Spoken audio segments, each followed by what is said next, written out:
Hello, I'm the Game Professor, and welcome to Games as Lit 101. Last time on the show, I analyzed Telltale's influential masterpiece, the first season of The Walking Dead. Of course, since the success of that game, Telltale has just been snatching up properties left and right, and there's been some pretty good stuff to come out of it. So today, just for fun, we're talking about the top 5 stories that Telltale should totally make a game out of. For the purpose of this list, I'm specifically looking for stories that would play well to Telltale's style of character-driven stories with regular narrative choices that challenge the player's morality and change their perception of the story and characters. So while I would love to see a Telltale game on, say, Star Wars, the generally clear morality and emphasis on military struggles in that series aren't really what I'm looking for when I talk about a franchise that would translate well into Telltale's style. Seriously though, that would be so awesome. I would love a Telltale Star Wars game, but anyway. This means I'm looking for IPs that are based on struggles over the blurred line between good and evil, or perhaps that pits the protagonist's interests against the interests of others in interesting ways. Basically, if a story has its characters regularly needing to make interesting decisions, that's exactly the kind of thing I'm looking for this list.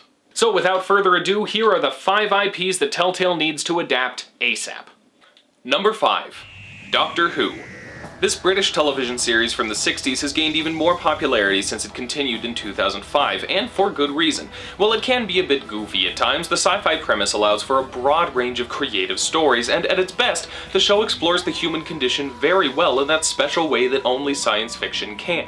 For those unaware, Doctor Who follows an alien called the Doctor as he brings people on adventures across time and space in his time-traveling ship. The Doctor himself regenerates every few seasons, allowing a variety of different actors and personalities to inhabit a character with the same core values over the course of the series. So we get everything from speculative science fiction to historical drama, and as you might expect, many of these feature a number of very interesting choices that could go over incredibly well in a Telltale game. Now, the obvious route would be to let the player take control of the Doctor, likely in whichever incarnation is more popular, or maybe just whichever actor was available and willing to lend his voice. And the Doctor does indeed have a lot of interesting choices in the classically Telltale sense, a being with the ability to insert himself into any scenario in the past, present, or future of the entire known universe inevitably comes across a good few difficult ethical decisions. Anyone who watches the show can confirm that it's a pretty common occurrence. But I think what we really need is a game about being one of the Doctor's companions. The companions of the series are what really make it work, because they serve as another perspective on the Doctor's adventures. Some of the best companions of the series are great specifically because they don't just defer to the wisdom of the ancient time alien and everything,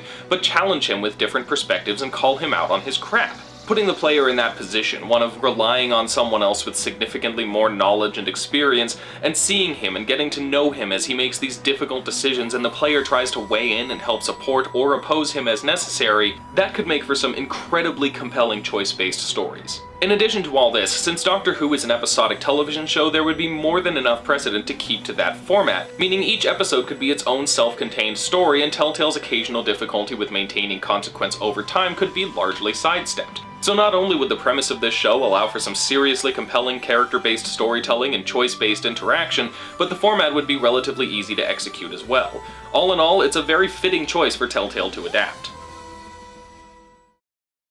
Number 4. Shakespeare. Yeah, just Shakespeare. All of it.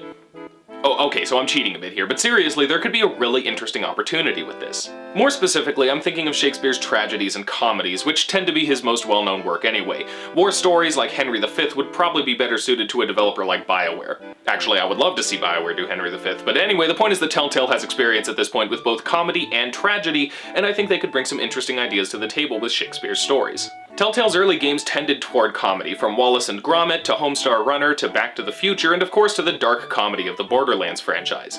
So letting us take part in the antics of stories like A Midsummer Night's Dream or Much Ado About Nothing could prove rather interesting. Similarly, games like The Walking Dead and Game of Thrones have shown quite strongly that Telltale can create some intense, evocative tragedy in their games, which would fit well with classics like Hamlet, King Lear, or even the psychotically violent Titus Andronicus. But more specifically, player choice could be an interesting factor in some of these stories. It could run into something of a problem if they allowed the player to change the story, but Shakespeare is established enough that such alterations aren't reviled all that much. I've seen a stage production of Taming of the Shrew set in the American 50s, and Baz Luhrmann did this to Romeo and Juliet. In fair Verona, where we lay our scene, 2 households, both alike in dignity Throw your mid-tempered weapons to the ground! From forth the fatal loins of these two foes, where civil blood makes civil hands unclean, a pair of star-crossed lovers take their life. So by this point, it's pretty well established that Shakespeare did cool things and we can mess with them however we want. Not really a problem. Half the fun of A Midsummer Night's Dream is seeing the chaos ensue and wondering who will end up with who at the end, which means granting the player agency to decide that, possibly as Puck trying desperately to set things right, could make for some comedy gold. Similarly, The Taming of the Shrew could not only be quite funny, but could use player choice to explore some of the controversial attitudes toward women that exist in that play. And the tragedies have so much potential here. Shakespearean tragedies are all about how the hero's actions lead to their eventual, perhaps inevitable demise, and Telltale could explore this to such effective results. Imagine playing as Macbeth deciding whether to follow his wife's manipulations, or Romeo and Juliet trying to balance their love and family tension better than they did in the play. Done correctly, Telltale could explore the themes of the original stories in new and interesting ways by directly involving the player in any number of Shakespeare's stories, and personally, I think they should give it a try. Also, they wouldn't need to pay to use these stories, so there's that. Number 3. The Dresden Files. The Dresden Files is an urban fantasy series by Jim Butcher. It's one of those things that makes it on the bestseller list, and yet for some reason it's still really hard to find other people who have read it. The initial concept of the series is noir-style detective stories in modern-day Chicago, except the detective is a wizard, and if that sounds completely awesome to you, you should definitely check it out. The first couple of books get by mostly on that premise, but it improves drastically as Butcher's writing goes from good to godlike, and the story becomes a slow process of Dresden gaining more power and deciding how to use it in a world that seems to be spiraling ever more quickly into chaos. The series has a lot of things Telltale does well with: a diverse cast of interesting characters, a great variety of potential scenarios to work with, plenty of opportunities for nods to existing fans, all that good stuff. But it really gets good when one considers the kinds of positions Dresden finds himself in. This world has it all: vampires, succubi, fairies, trolls, demons, holy warriors, police officers, werewolves, sorcerers, plenty of different players that put Dresden in different positions and force him to make some interesting choices. The overall progression of this series involves Dresden increasing in power and influence and being burdened with more responsibility as a result. He has friends and enemies in all corners of the supernatural world, and the White Council of Wizards regards him as a dangerous young upstart and doesn't usually help out all that much. Dresden's interactions with authority of various kinds, with monsters of various natures, and with people of all stripes offer lots of great opportunities for inventive scenarios and challenging stories that could bend the story in a variety of interesting ways. His interactions with his friends and allies also offers this kind of choice. In fact, a major theme of the first few books is how much knowledge Dresden can afford to give people before they end up in too much danger, balanced with how much ignorance he can maintain before they're too unprepared for what's going on around them. I know I'm being kind of vague about all this, and that's intentional. Going into specifics would end up spoiling things better left unspoiled. But suffice it to say, this urban fantasy series has more than enough interesting opportunities for Telltale to work their magic. Number 2. Frankenstein.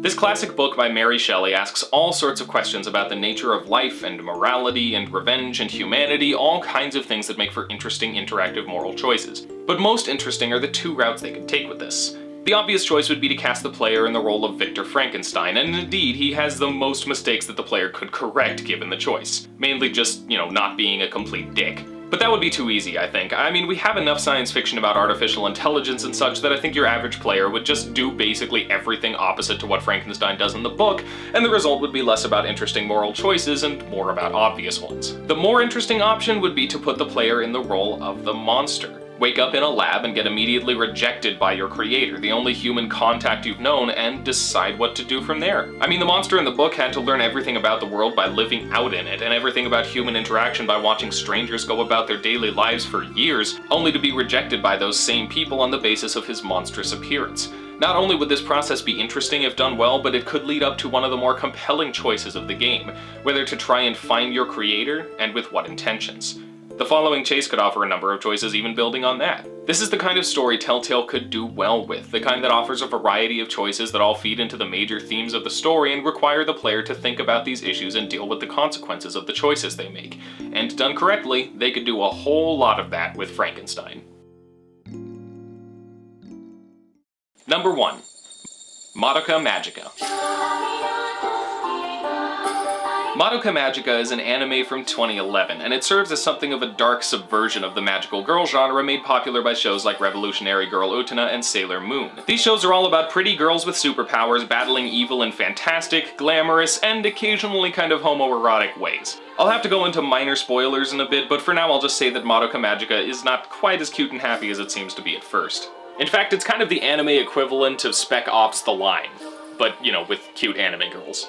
Contrary to what the title may suggest, Madoka Magica isn't about Madoka's adventures as a magical girl. Rather, magical girls get their powers from a contract with a strange creature named Kyubey. One wish comes true for them, anything they want, and in exchange they're given fantastic powers and burdened with the responsibility of protecting the world from witches that appear from time to time. Kyubey is trying pretty hard to recruit Madoka, while another mysterious magical girl seems intent on keeping that from happening for reasons unknown at first. In other words, Madoka Magica isn't about the adventures of Madoka the magical girl, but more about the question of whether Madoka will become a magical girl. And the stakes grow higher and higher as the dark truth behind the whole scenario slowly becomes more and more clear. That choice is what drives the narrative, and a similar setup could very easily provide an incredibly compelling scenario for a Telltale game. Is there anything your character wants bad enough to sell her life for it and give all of herself to protecting the world? And if not, at what point does that change? If her friends are in danger, will you choose to accept a contract so you can save them, or hope that they'll handle it well enough on their own? How would you handle it if your refusal to become a magical girl results in pain and death? To make things more interesting, the story could progress in different ways depending on if or when you take up a contract,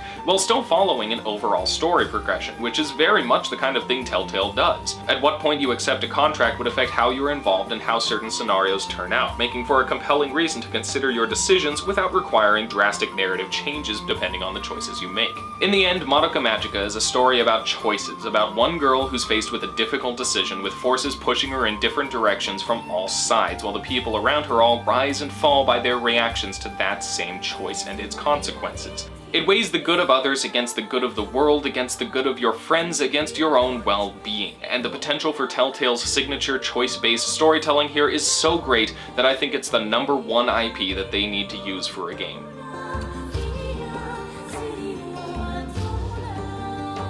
So if anyone involved in Telltale or any of these IPs are watching, okay, you know what, who am I kidding? This is a wish list, and none of those people are ever actually going to see this. So I guess let's just all join in being sad together over the fact that none of these things are ever going to exist. If you have any other suggestions for this list or just want to geek out about some of the stuff that's on it, feel free to talk about it all in the comments. Don't forget to like and subscribe, and check the description for links to Games is Lit 101 on Facebook, Twitter, and Patreon. Next week, we're going to be talking about a specific type of choice video games can present, that of temptation. And don't forget, in a little bit, I'll be analyzing Dust and Elysian Tale. So until next time, class dismissed.